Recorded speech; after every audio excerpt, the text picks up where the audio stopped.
Sud Éducation vous propose sa version de la rentrée 2025.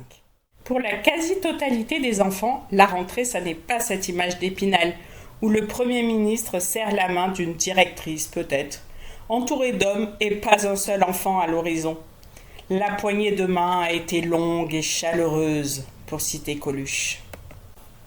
La rentrée a été pour nous plutôt comme cette boîte de mouchoirs.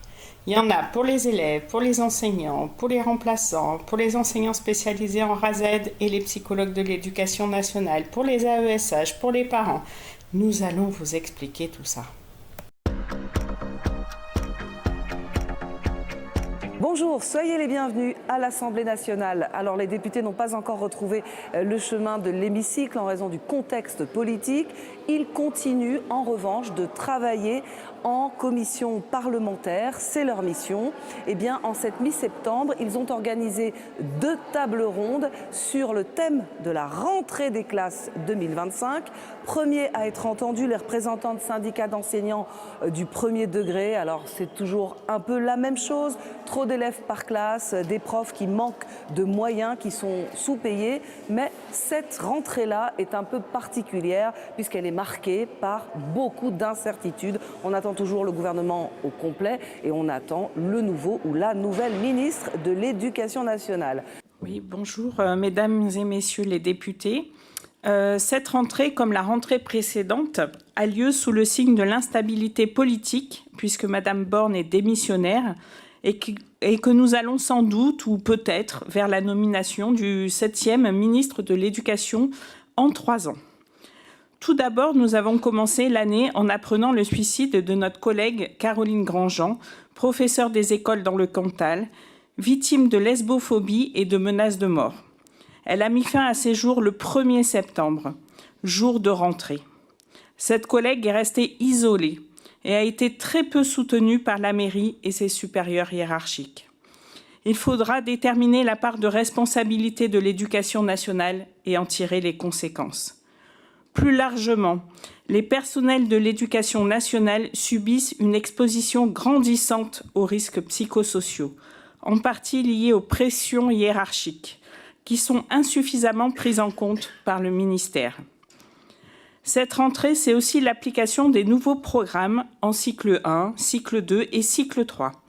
Les nouveaux programmes de français et de mathématiques en cycle 1 et en cycle 2, très largement critiqués par les organisations syndicales et les associations pédagogiques, s'inscrivent directement dans le choc des savoirs et sont marqués par la même volonté de proposer des solutions simples, voire simplistes, à des problèmes identifiés.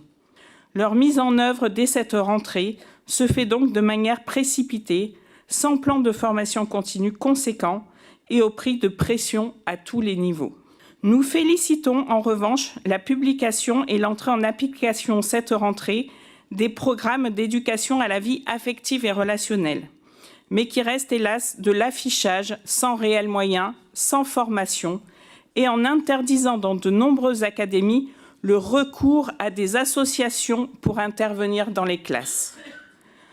Comme l'année dernière, Sud Éducation déplore la généralisation des évaluations nationales, tant ces évaluations semblent inutiles et chronophages pour les personnels. Ces évaluations nationales qui s'étendent à l'ensemble des classes de l'école élémentaire sont des outils de management qui ne servent pas les apprentissages, mais individualisent et technicisent à outrance la problématique de la réussite scolaire. Elles nient les compétences professionnelles et la liberté pédagogique des enseignants et des enseignantes. Avec l'ensemble des organisations syndicales du premier degré, Sud Éducation demande l'abandon des évaluations nationales, standardisées, obligatoires, l'arrêt des mécanismes de pression et de contrôle et le respect de la liberté pédagogique.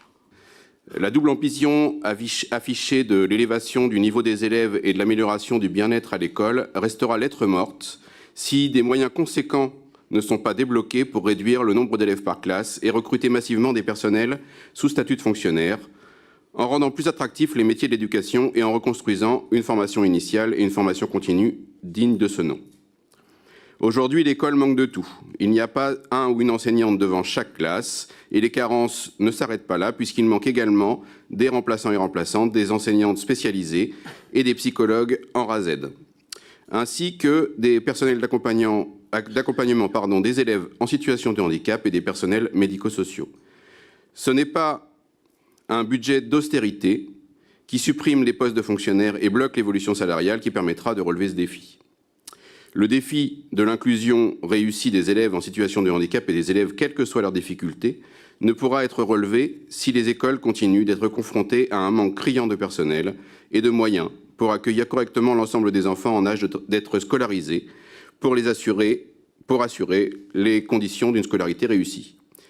Par ailleurs, la réduction des inégalités passe aussi par la question de l'élargissement de la carte de l'éducation prioritaire et l'intégration des lycées dans celle-ci, même si ce n'est pas l'objet de cette commission. Enfin, et pour terminer, la canicule de juin a encore une fois fait la démonstration que le bâti scolaire n'est pas adapté au changement climatique. Le rapport de l'Alliance écologique et sociale récemment publié, auquel nous avons participé, rend le constat objectif. Les écoles sont pour une grande part mal isolées, amiantées, pour 86% du bâti scolaire, et non préparées au changement climatique. Il est urgent de prévoir un grand plan de rénovation du bâti scolaire pour améliorer les conditions de travail des personnels et d'apprentissage des élèves et réduire les inégalités d'accueil dans les écoles du territoire. L'école est un point de rupture, il faut la réparer.